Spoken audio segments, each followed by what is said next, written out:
আরে এখানে যা। আমি তোকে বারবার বলছি যে আমি কিছু করিনি, আমাকে লকআপে পুরিস না। আর এত বছর ধরে এত পাপ করেছিস, তার প্রায়শ্চিত্ত করবি না? সেই জন্য তো ভেতরে ঢুকতে হবে তোকে। কেন তুই আমাকে এভাবে অপমান করছিস? হ্যাঁ, অপমান? তোর আবার অপমান? তোর কোনো মান আছে যে তোকে অপমান করব? এভাবে শোধ তুলিস না। হ্যাঁ, সকলেরই দিন আসবে, এটা মনে রাখিস। যখন আমার দিন আসবে তখন কিন্তু তোর কি লজ্জা করে না? শালা আমার জায়গায় দাঁড়িয়ে আবার রংবাজি, আমার কথা শোনাচ্ছিস তুই? হ্যাঁ, আবার আমার কথা শোনাচ্ছিস? ভেতর ঢোকায় গে, ঢোকা ভেতরে। আমি কিছু করিনি। তুই কি করেছিস আমি ভেবে দেখবো। ঢোকাও। আবার ঢোকাবে কি? এইটুকু সরু চেয়ারা এর মধ্যে দিয়ে গলিয়ে দেবে। কিরে সরু চাকলি, হ্যাঁ? নন্দ সরকার নামে কাউকে চিনিস? না। না চিনিস না? পিসেকে মারার জন্য বিষ মেশানো পায়েস এসেছিল, মনে আছে? সেই পায়েসটা যে নিয়ে এসেছিল তাকে কিন্তু আমি ধরে ফেলেছি। বহুত মার কিন্তু মেরেছি, এবং আমার প্যাদানির ভয়তে সে নন্দ সরকারের নামটা বলে দিয়েছে। এবার নন্দ সরকারকে কে টাকা দিয়েছে? তুই দিয়েছিস?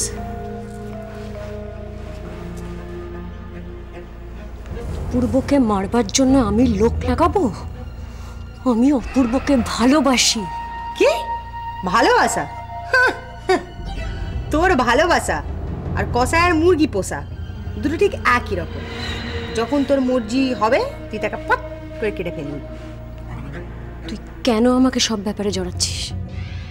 কেন জড়াচ্ছিস? কেন বলতো? আমি তো তোকে বলছি আমি কোনো অন্যায় করিনি। দেখ বিশাখা, পুলিশের মারের হাত থেকে যদি বাঁচতে চাস তাহলে আমায় বলে দে বান্টি কোথায় আছে।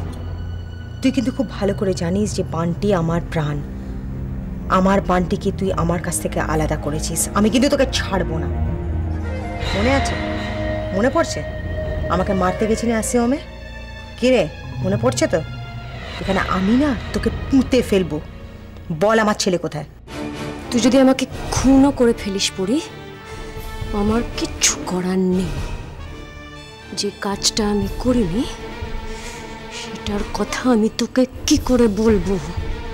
আমি বারবার বলছি আমি বান্টির খোঁজ জানি না, জানি না, আমি জানি না।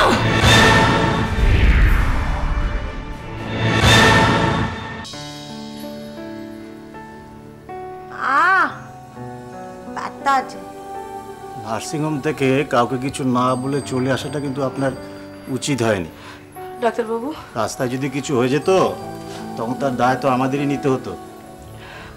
কি বলবো বলুন তো, কারুর কথা শোনে না এই মেয়ে। আসলে শরীরটা এখনো দুর্বল তো, তাই মাথাটা ঘুরে গিয়েছিল।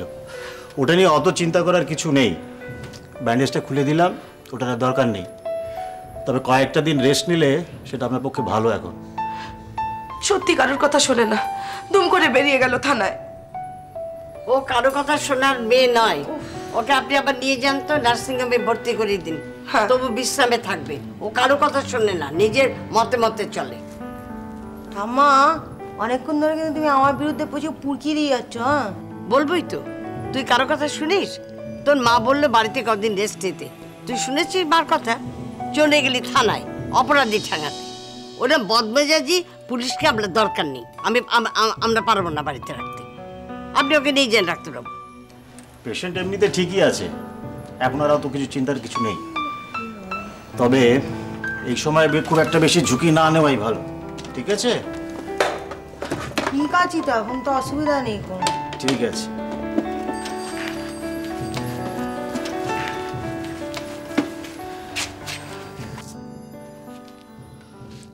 তুই ওভাবে থানায় গিয়ে মারধর করতে গেলি কেন? কাকে মেরেছি জানো? কাকে? সেই মালকে যে অপূর্ব পিসের জন্য বিষ মাখানো পায়েস এনেছিল। এবার তোমরা বলো, ওরা মালকে হাতে পেয়ে আমি ছেড়ে দেবো? কেন অপূর্বকে সে মারতে চেয়েছিল? আরে ও মারতে চাইবে কেন? ওকে টাকা দিয়ে মারতে পাঠিয়েছিল। কে মারতে পাঠিয়েছিল? আমার মার হজম করতে না পেরে একটা নাম বলেছে, নামটা হলো নন্দ সরকার। এবার এই নন্দ সরকারটা কে সেটা আমাকে বার করতে হবে। আরে পরি, বিশাখা কিছু স্বীকার করলো? ও তো এক কথাই বলে যাচ্ছে ও নাকি বান্টিকে কিডন্যাপ করেনি। ও নাকি এ ব্যাপারে কিচ্ছু জানে না। জানে না বললেই হবে? ও তো দুবার ফোন করেছে। এই ফোন দুটো যে বিশাখাই করেছিল। নিশ্চয়ই করেছিল, আমি নিজের কানে শুনেছি। গলাটা নকলও তো হতে পারে।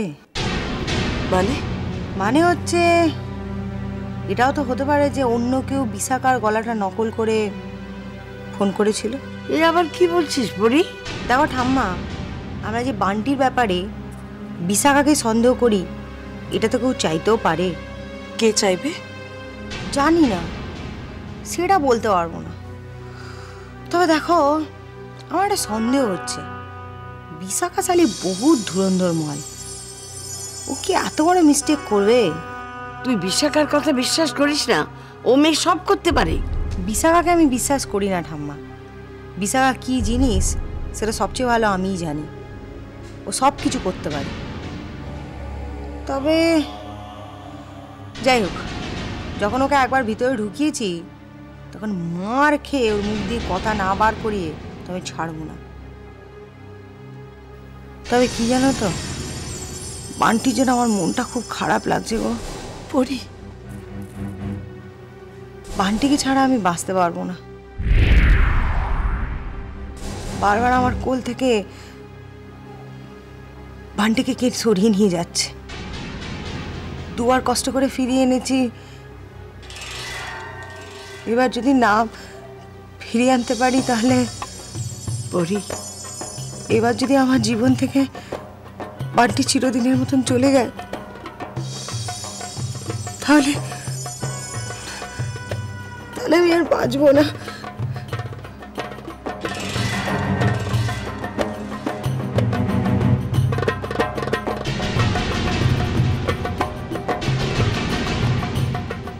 বান্টিকে হারিয়ে পরি খুব ভেঙে পড়েছে। পরির চোখে জল। বারবার আমার কোল থেকে বান্টিকে কে সরিয়ে নিয়ে যাচ্ছে। দুবার কষ্ট করে ফিরিয়ে এনেছি, এবার যদি না ফিরিয়ে আনতে পারি তাহলে এবার যদি আমার জীবন থেকে বান্টি চিরদিনের মতন চলে যায় তাহলে আমি আর বাঁচবো না।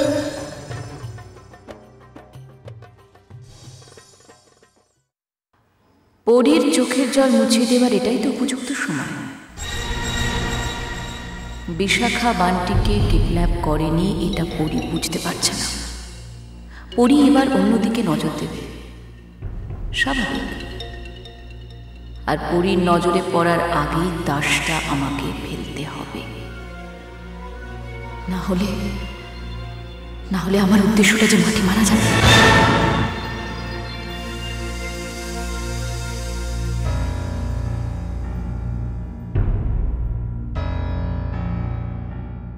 হ্যালো,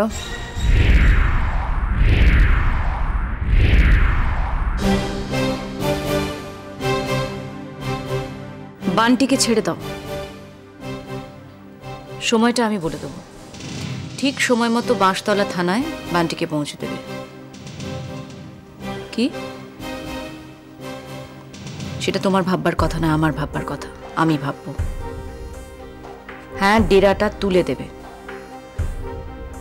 ঠিক সময় মতো আমি তোমাকে ডেকে নেব।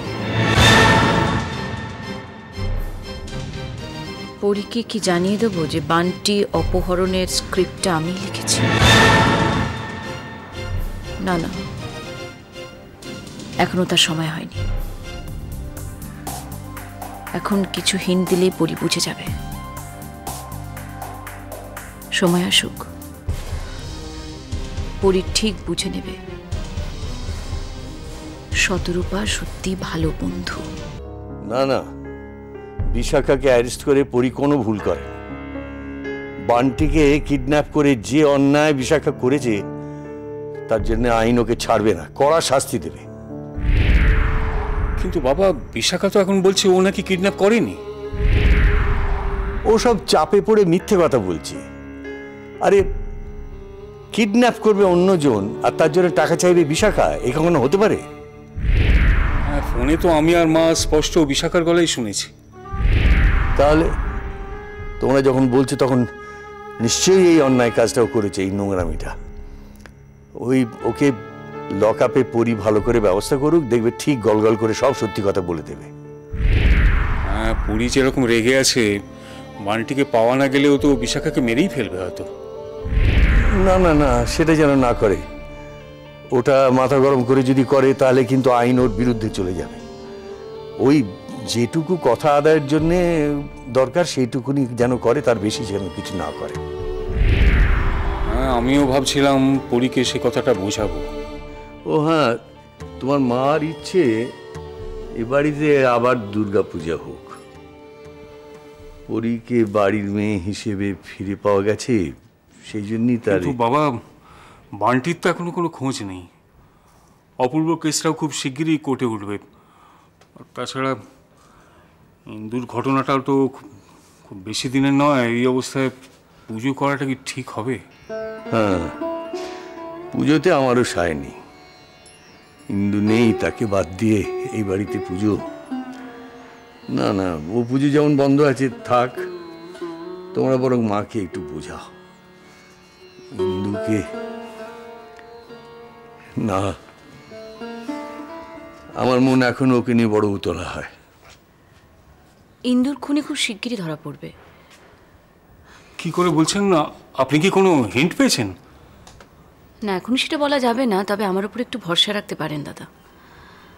আর অপূর্ববাবুকে দোষী, নির্দোষ প্রমাণ করার দায়িত্বটা আমি নিচ্ছি। তুমি পারবে অপূর্বকে নির্দোষ প্রমাণ করে ছাড়িয়ে আনতে? যদি পারো মা, আমি কিন্তু চিরকৃতজ্ঞ থাকব। অপূর্ববাবুকে নির্দোষ প্রমাণ করার জন্য এই শহরের সবচেয়ে বড় লয়ারকে আমি অ্যাপয়েন্ট করব। দেখা যাক না কি হয়। যে লয়ারের কথা বলছো তার নামটা কি?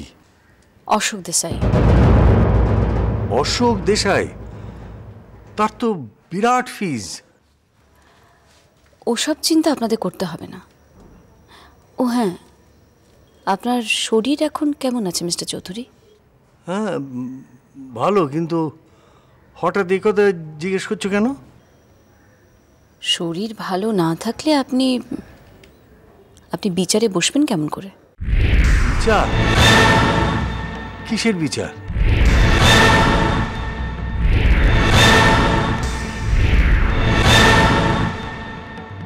আমার বিচার। আপনি? আমার পরিচয়টা তো এখন আপনাদের কাছে ধোঁয়াশাই থেকে গেছে। আমি যাই করি না কেন এই পরিবারের জন্য, আপনাদের মনে সর্বক্ষণ একটা প্রশ্ন আসে, শতরূপা কে? আসতেই পারে। আর এই প্রশ্নের উত্তরটাও তো আপনাদের জানা উচিত। তা উত্তরটা আপনি দিন না। আপনি কেন নিজের পরিচয়টা গোপন রাখছেন? আমি গোপন রাখিনি তো। যাকে লিখে জানাবার তাকে লিখে জানিয়েছি। এখন তো দায়িত্বটা তার। আমাকে চিনে নিয়ে ন্যায্য বিচারটা তো তাকেই করতে হবে। আর কতদিন আমাকে এইভাবে অপেক্ষা করতে হবে মিস্টার চৌধুরী? আর কতদিন আমি সময় নষ্ট করব? এইবার আমি বিচার চাই।